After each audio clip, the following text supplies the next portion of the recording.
Hi everyone, my name is Cyril Kuhn and welcome to my LifePage. Today I'll be talking about astrophotography, but first let me introduce myself. I studied in Welland Boys School right here in Dehradun, and at some point I left because I wanted to become a really good squash player. I had a dream of becoming a squash player, and for that I moved to Chennai because they have a very good training center there. I became a very good player. I've always been into art. As a kid I was drawing and painting and was always into art. And at some point my father also gifted me a camera, and in order to imitate my sisters who had cameras much longer than I did, I also started to shoot a lot and realized that I really enjoy doing it. So yeah, after college I decided this is what I want to do. But I struggled for 1 year because I was not very confident in my skills. Didn't know how to sell myself or market myself in any reasonable manner. So I decided to go to Light and Life Academy in Ooty and study photography for a year. Astrophotography is simply a branch of photography itself, and it has to do with taking pictures of the stars, landscapes under moonlight, or any astronomical event that happens. So an education in the arts, when you study art, you study light, you study composition, and this helps you to understand how these elements come together into making a story, or into telling a story. And this is what you really need in photography. One of the biggest skills is creativity. But before we get to creativity, we must understand that there are few things that come together and enhance your creativity. And like how you understand lighting, how you understand composition, the story you want to tell. All these things help you enhance your creativity. If you understand the way light works, you can become so much more creative because you know exactly how a particular amount of light in a particular spot is affecting a scene, or a shadow or dark spot is affecting a scene, or the mood of the scene.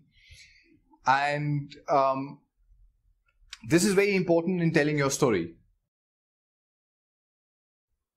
So one of the biggest positives of being an astrophotographer is the opportunity you get to travel to places and the chance you have to see these places in all the different and available light possible, in all the different ways. You observe these places during the day, but you also observe how they feel and how they look at night. And this is something that not many people get to do. One of the biggest challenges with astrophotography is fear of the dark.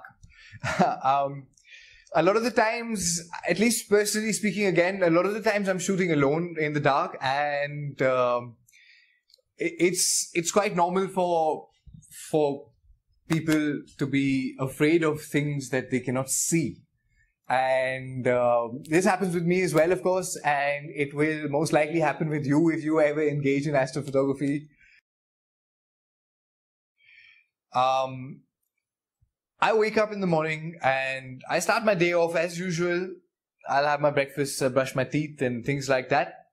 But after I have my breakfast, I sit down and I have a look at all my equipment. I make sure all my equipment is clean and I'm ready to shoot with it. I make sure my batteries are charged. I have several batteries I use for my night photography.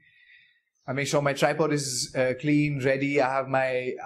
I make sure all my equipment is in place. I will load my car that I'm going to take up, and then I keep checking on the weather forecast.